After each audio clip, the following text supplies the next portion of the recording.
बाल यौन शोषण पर नाटक एवं रंगमंच के माध्यम से जन जागरूकता अभियान।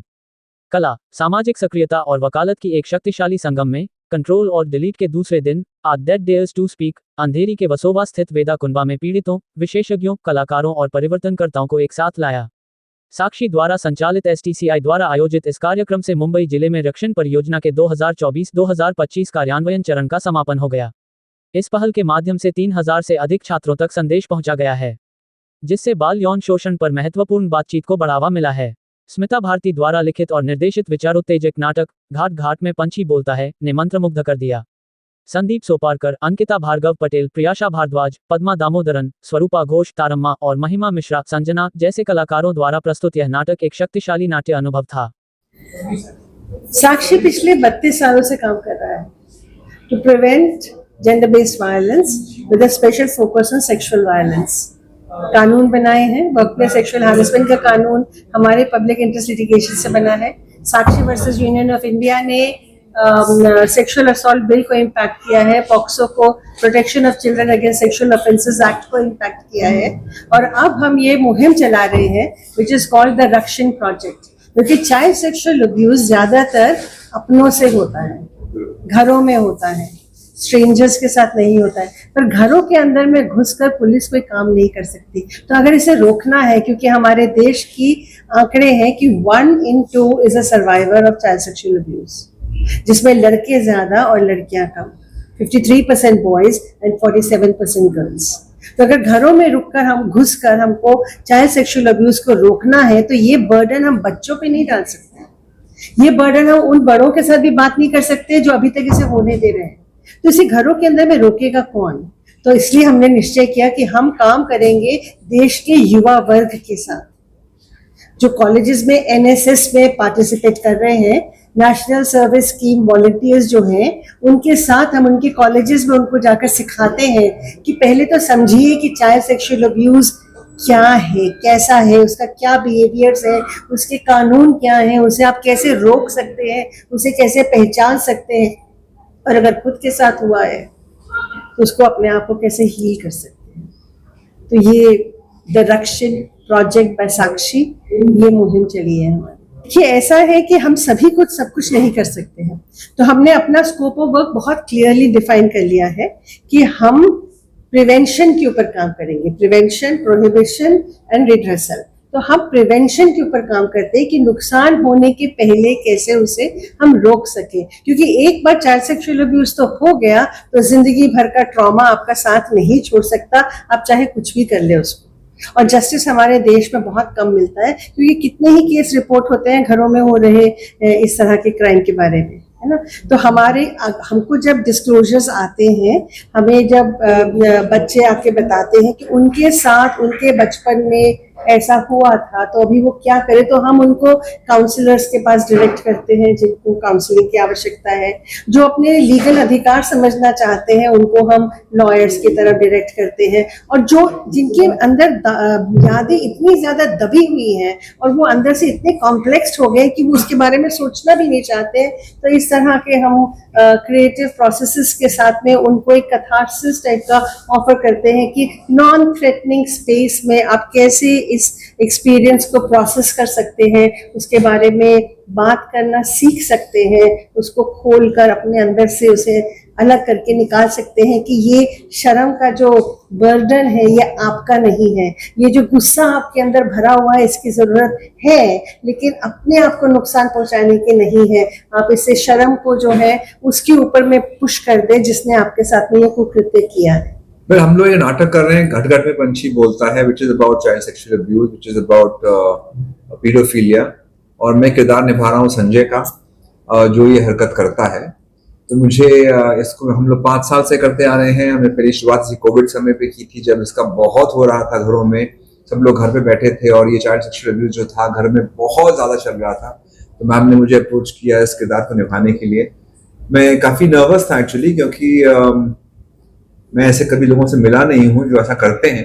तो मैंने डेफिनेटली बात सुनी है बच्चों के साथ में जो होता है कि मैं I work with kids also in dance and I have also experience same thing, but ma'am ने मुझे बहुत ट्रेन किया किस तरह से इसके साथ निभाया जाए और कैसे कॉम्प्लेक्सिटी हो सकती है कि इंसान के अंदर जब वो इस तरह के काम करता हो। So, इस नाटक के जरिए हम लोग ये बताना चाहते हैं कि घर में बहुत कुछ होता है ऐसे, पड़ोसी के साथ में या अपने रिलेटिव्स के साथ में, तो आप किस तरह से उसको हैंडल कर सकते हैं। तो अलग अलग किरदार अलग अलग बातें बताते हैं और इसके जरिए हम लोग इस मुहिम को बाहर लाने की कोशिश कर रहे हैं। What are your plans for the future and how do you hope to expand your impact and reach?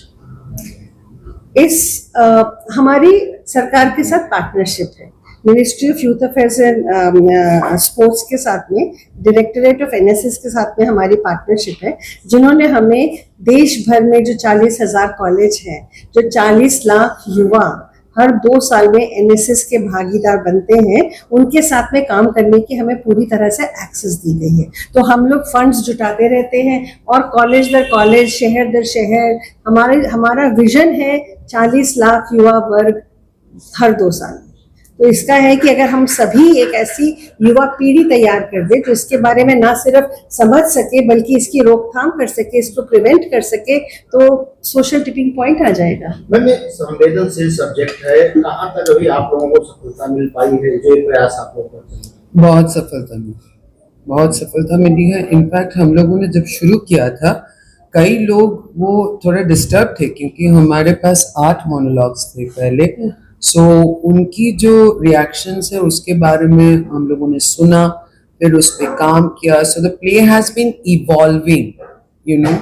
ये प्ले जैसे हमने पहले किया था वैसे और नहीं है, पर अभी ये एक जगह पे आया है जहाँ पर अवेयरनेस के मतलब ये प्ले इंसान को अवेयर भी करता है और वो स्पेस भी देता है जहाँ पे वो देखने के बाद डिप्रेस होके ना जाए।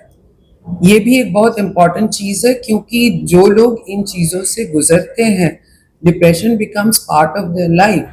सो वो चीज़ से to give them that assurance कि डिप्रेस समझ में आता है कि आप क्यों डिप्रेशन में है, पर that is not a solution. So to really encourage them to talk about it, to really take action on it, ये बहुत ज़रूरी है। एक चीज़ मैं जोड़ना चाहूँगी जो स्मिता कह रही थी कि इन चीज़ों को एक पीढ़ी क्राइम के नाते देखते ही नहीं है। एक पीढ़ी जो है वो इन चीज़ों को, जैसे हमें अभी भी पता है कि marital rape is not considered as rape.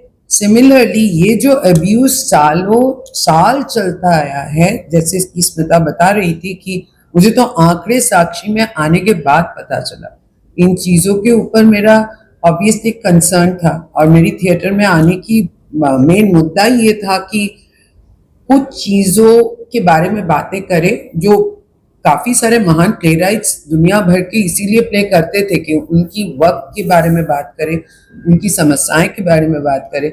तो that was one of the very important factor for me to join theatre. पर इनके पास आने के बाद मुझे पता चला भाई ये नंबर्स ये है, सो ये इतनी भयानक रूप में चल रहा है, किसी को पता तक नहीं। सबसे बड़ी बात है कि कोई कंसर्न भी नहीं है और घरों में जो चीज़ें होते हैं उसके बारे में एक सर्टेन पीढ़ी है जो उनको टोटली अनदेखा कर देते हैं, या तो बच्चों को बोलते हैं इसके बारे में बात नहीं करेंगे। I just wanted to add something that यहाँ definitely through this entire festival we are talking about child abuse, intergenerational trauma, पर एक बहुत ही important चीज़ है जो मैंने अपने किरदार से realize की है इस play में, कि इस trauma का, इस abuse का एक ripple effect होता है जो सिर्फ उस इंसान पे नहीं अफेक्ट करता है जिसके साथ अब्यूज हुआ है, पर उसके आसपास के लोगों को भी अफेक्ट करता है। लाइक आई एम प्लेइंग संजय's वाइफ, कैरेक्टर संजय's वाइफ, जो कि पीडोफाइल हैं, पर ये ट्रॉमा उनका है, जिनके साथ ये गलत करते हैं ट्रॉमा उनका भी है, पर इसका रिपल इफेक्ट जो मुझ पे हुआ है एज अ फैमिली वो एक अलग ही ट्रॉमा है, बिकॉज मेरे सवाल हैं पर मेरे पास जवाब नहीं है। तो ऐसी कितनी फैमिलीज हैं जिनके साथ ये ट्रॉमा हो रहा है पर उनके सवालों का कोई जवाब नहीं देता। तो इस पे भी बात करना जरूरी है कि अगर if you going through some trauma and you have questions, आप किससे जाके पूछोगे if you don't have answers. For me as an artist this is very challenging क्योंकि honestly I don't have personal experience in this, but now that I'm a mother these things matter to me. I want to know about it. I want to be prepared if ever, God forbid in future, मेरे सामने ऐसी कोई situation आएगी तो मैं कैसे handle करूंगी, मैं कहाँ जाऊंगी, किससे बात करूंगी, कितनी ओपननेस से बात करूंगी, ये सब मेरे लिए एज अ पेरेंट ना इम्पोर्टेंट है. इसलिए ये प्रोजेक्ट, इस प्रोजेक्ट का हिस्सा बनना मेरे लिए पर्सनली बहुत इम्पोर्टेंट और वैल्यूबल था. एंड मैंने इन लोगों को बहुत एंड में ज्वाइन किया. I have just become a part of this beautiful project and I am extremely happy that I got this opportunity. And Smita ma'am ऐसी ऐसी परतें खोलती हैं हम परफॉर्मर्स की, जो हमें पता ही नहीं था कि हम एक अनियन है अंदर और हम में इतनी लेयर्स हैं. But she keeps ripping them, opening them, और हमें एहसास होता है कि हमें बहुत सारी सुंदर चीजें हैं. बस एक ऐसा इंसान चाहिए होता है जो हमें हमारी इंसानियत के अलग अलग लेयर से पहचान करवा पाए. उसके बाद कोई ना कोई 2-3 लोग ऐसे जरूर आते हैं जो आके बोलते हैं उनके साथ में ऐसा हुआ. मुझे भी याद है, एक पिछले बार में शो किया था, एक आदमी आया और मैं नाम नहीं लूंगा और मैं उनको जानता भी हूँ. उन्होंने आगे मुझे कहा कि आपका किरदार इस नाटक में आत्महत्या कर लेता है. मैं आत्महत्या नहीं करूंगा, पर मैं कबूल करता हूँ कि मैंने ऐसा किया है. एंड वो अपने आप से मेरे सामने बोला, and I was pretty surprised. And then he met ma'am also and he said I am sorry for what I have done. And she told him, जाके जिसे किया उसको सॉरी बोलिएगा और फिर से कभी मत करिएगा. आई थिंक ये जो सेल्फ अंडरस्टैंडिंग रियलाइजेशन होता है ये बहुत महत्वपूर्ण है. ऐसी लेडीज भी आई थी मिलने के लिए. एक मेरे पास आती हैं और बोलती, तुम लोग आदमी लोग क्यों करते हो ऐसा?